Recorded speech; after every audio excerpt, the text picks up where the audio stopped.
They didn't leave because of you. I know that's hard to believe right now. Because when someone walks away, when someone chooses distance, when someone stops trying, the first thing we do is look inward. We ask ourselves, was I too much? Was I not enough? Did I say something wrong? Did I love them the wrong way? We replay every conversation. We reread every message. We search for the moment, the exact moment where we went wrong. But here's what nobody tells you. Sometimes people leave not because of who you are, but because of who they are. And the sooner you understand that, the sooner you can stop carrying a weight that was never yours to begin with. Stay with me, because what I'm about to tell you is something I wish someone had told me a long time ago. There are people in this world who are incapable of staying, not because the person in front of them isn't worthy of love, but because something inside them doesn't know how to stay. They are afraid of depth. They are afraid of real intimacy. They are afraid of being truly known by another person. And so, when things get real, when the relationship moves past the surface, when it starts to demand vulnerability, they run. Not because you did something wrong, but because depth terrifies them. There are also people who leave because they were never fully present to begin with. They were there physically. They said the right words. They made promises that felt real. But emotionally, they were somewhere else entirely. You cannot make someone be present. You cannot love someone into choosing you. You cannot be so perfect, so understanding, so patient that a person who isn't ready becomes ready.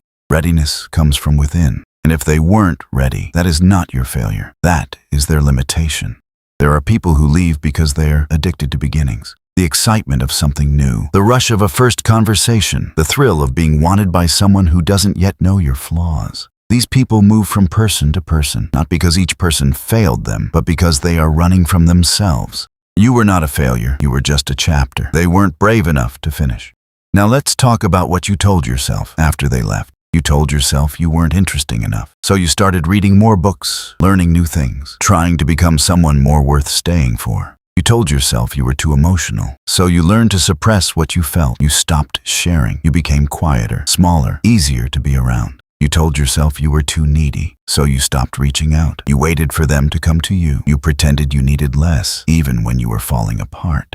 You changed yourself, piece by piece, trying to become the version of you that they would finally stay for. And it still wasn't enough. Because here's the truth nobody tells you. You were never the problem. The problem was that you were trying to fill a void that existed inside of them long before they ever met you. You were trying to be enough for someone who didn't know what enough looked like. You were trying to save someone who hadn't yet decided they wanted to be saved. And no amount of changing yourself, no amount of patience, no amount of love can fix something that exists inside another person. Only they can fix that, and only when they are ready. Let me tell you about the 4 types of people who leave and why none of them leave because of you. Type 1, the emotionally unavailable person. This person wants connection, but is terrified of it at the same time. They will pull you close and then push you away. They will open up and then shut down completely. They will make you feel chosen and then make you feel invisible. This isn't about you. This is a wound they carry from long before you arrived. A wound only they can heal. Type 2, the commitment avoidant person. This person enjoys the idea of love, but is allergic to its reality. They want the warmth without the work, the connection without the commitment, the feeling of being loved without the responsibility of loving back. When you started asking for more, when you started needing the relationship to grow, they disappeared. Not because you asked for too much, but because they could only offer too little. Type 3, the self-unaware person. This person genuinely doesn't understand themselves. They don't know what they want. They don't know what they need. They don't know why they do the things they do. They left not with intention, but with confusion. And they probably hurt themselves just as much as they hurt you. But confusion is not an excuse, and their lack of self-awareness is not your burden to carry. Type 4, the wrong season. Sometimes, a person leaves not because anything is wrong with you, and not even because something is wrong with them, but simply because the timing was wrong. They were in a season of their life that had no room for what you were offering. The right person at the wrong time is still the wrong person. And that is heartbreaking, but it is not a reflection of your worth. Now let's talk about what they left behind. Because when someone leaves, they don't just take themselves with them, they take pieces of you too. They leave behind a version of you that second-guesses everything. A version that reads into every message, that braces for disappointment, that keeps one foot out the door even when someone new is offering you something real. They leave behind a version of you that flinches at kindness. Because kindness started to feel like something that comes before abandonment, like the calm before a storm you can already feel coming.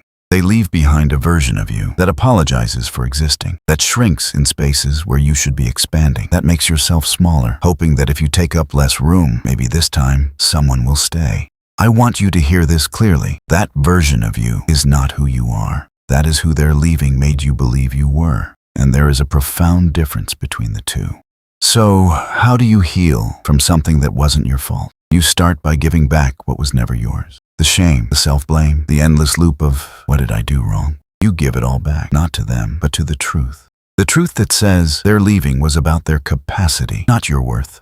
You heal by stopping the rewriting. Stop going back to that relationship in your mind and editing it. Stop imagining what you could have said differently. Stop wondering what version of you would have made them stay. Because the honest answer is this: there is no version of you that could have made someone stay who was always going to leave.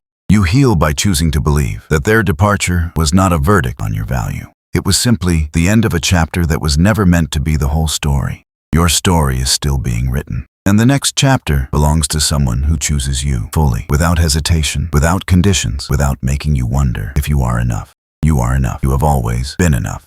If these words reached something inside you, share this video with someone who needs to hear it. And leave a comment below. Tell me, what did you used to blame yourself for that you now realize wasn't your fault? Subscribe to the World of Words, because sometimes all you need is someone to say out loud what you've been carrying in silence. See you in the next one.